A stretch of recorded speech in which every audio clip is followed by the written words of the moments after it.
7/9, 14/15, 7/10 का महत्तम समापवर्तक क्या है।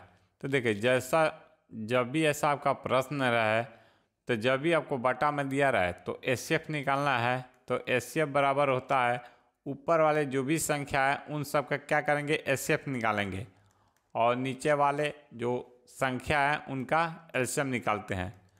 तो 7, 14, 7 का एचसीएफ कितना होगा 7, और 9, 15, 10 का एलसीएम हो जाएगा आपका 90। तो यही हमारा आंसर होगा 7/90, ऑप्शन डी।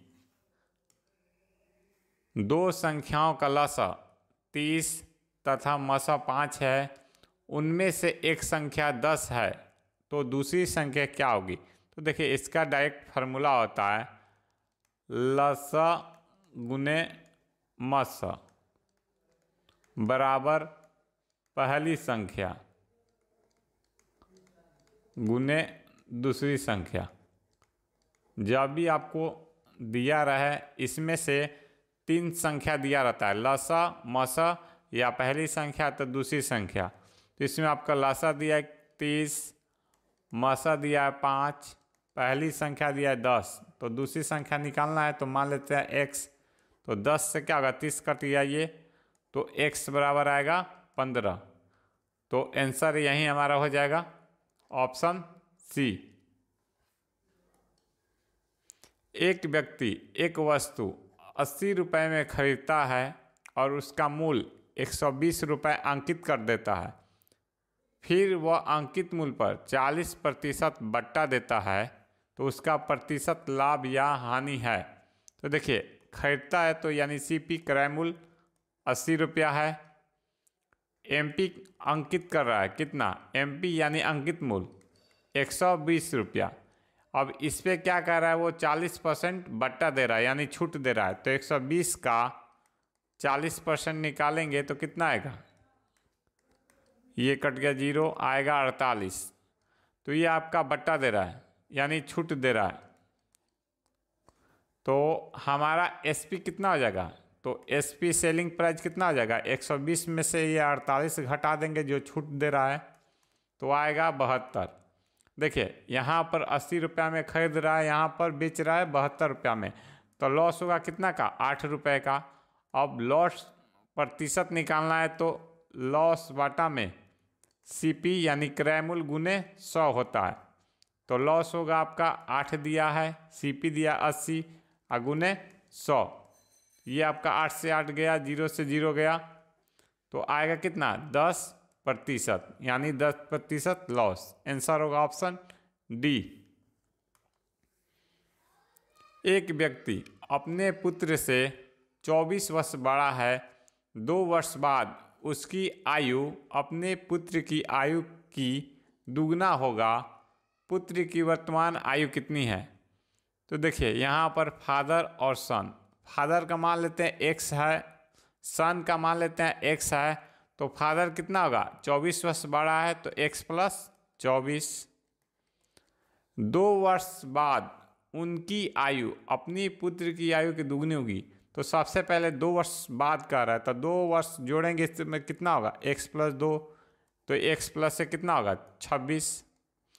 अब जो फादर की आयु है, पुत्र की आयु कितना है दुगना है, तो ये आपको दोनों क्या करेंगे इक्वल कर लेंगे। तो x + 26 बराबर x + 2, इसका क्या है दुगना है, तो ये हो जाएगा x + 26 बराबर 2x प्लस ये हो जाएगा आपका 4, तो 2x, x बराबर कितना आएगा 22, यानी आंसर हो जाएगा ऑप्शन बी।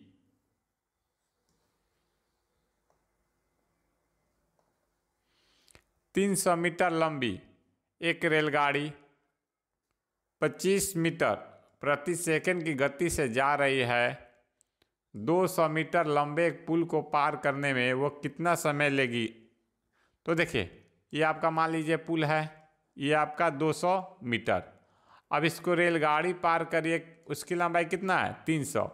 तो इन दोनों क्या करेंगे ऐड करेंगे। जब भी रेलगाड़ी किसी पुल को, सुरंग को, प्लेटफार्म को पार करे तो उसकी लंबाई क्या होता है जुटेगा। तो दूरी बराबर होता है चाल गुने समय, यानी स्पीड गुने टाइम।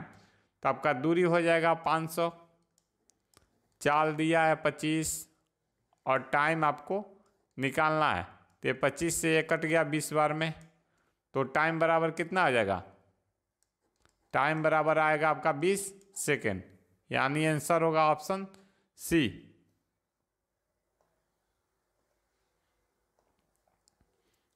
एक विद्यार्थी 8 किलोमीटर प्रति घंटा के चाल से साइकिल चलाकर वो अपने विद्यालय 2.5 मिनट देरी से पहुंचता है।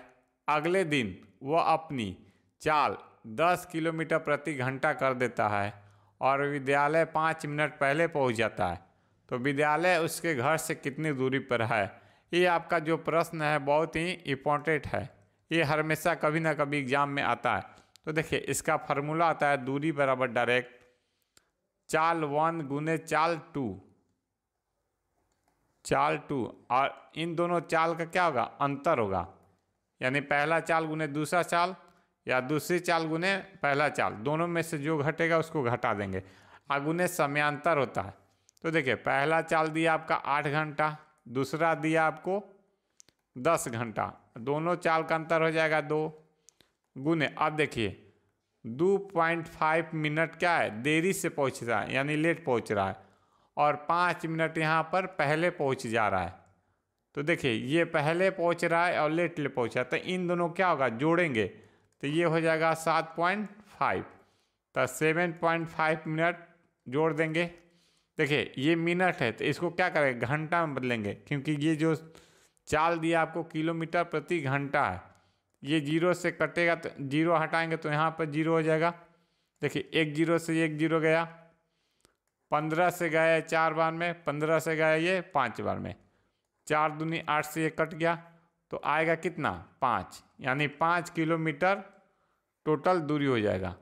यदि यहीं पर ये लेट पहुँचे और ये भी लेट पहुँचे, जब सेम सेम रहेगा आपका तो वो घटता है, यानी इन दोनों को घटा कर लिखा जाता है, और अलग अलग रहेगा डिफरेंस तो उसको जोड़ा जाता है।